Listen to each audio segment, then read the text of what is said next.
guys, we are talking about Easter.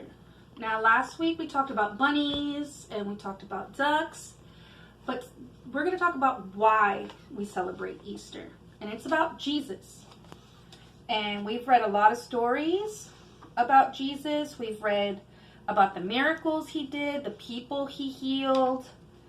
And, you know, a lot of you like the story of Jesus on the ship. So we're going to talk about how Jesus died, because that's what Easter is. Jesus died, and in 3 days, he rose again. So that's why we have Easter. And I'm going to show you just some of the pictures, because it's a longer story. And Jesus is praying in the garden. He knew that the soldiers were going to come get him.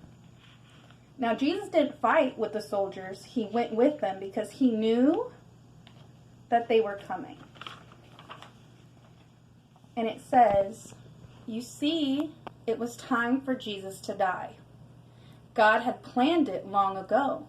Jesus knew it would happen when he came to earth. He came to take the punishment for all the wrong things anybody had ever done or would ever do. And now it was time. The soldiers took him to the leaders. So he knew. And he died for our sins. But here it says, and sins are the wrong things that we do, the bad choices and things like that. So he died so we could be forgiven. The leaders did not believe he was God's son. They said he must die because he calls himself the Son of God. And here you have the picture of Jesus on the cross. Now, after he died, there was a surprise. It says, after Jesus died, a rich man named Joseph took Jesus' body. He put him in a special cave, and that cave is called a tomb. And he rolled a huge stone over the opening of the cave. The leader sent guards to watch the cave to make sure no one took Jesus. See the soldiers there? They're not looking too happy. But early Sunday morning, and that's when we have Easter Sunday, there was an earthquake. And that's when the ground shakes a lot.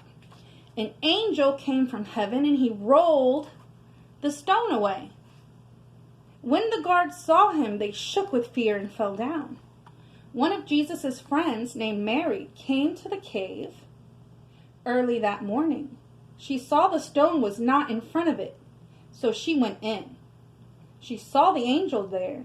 Jesus is not here, said the angel. He is alive.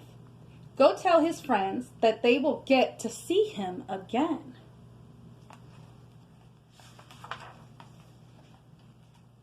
Mary was not sad anymore because Jesus was not dead. He was alive. She ran back to tell the wonderful news. At first, Jesus' friends did not believe her. But she was right. Jesus did come back to see him. He really was alive.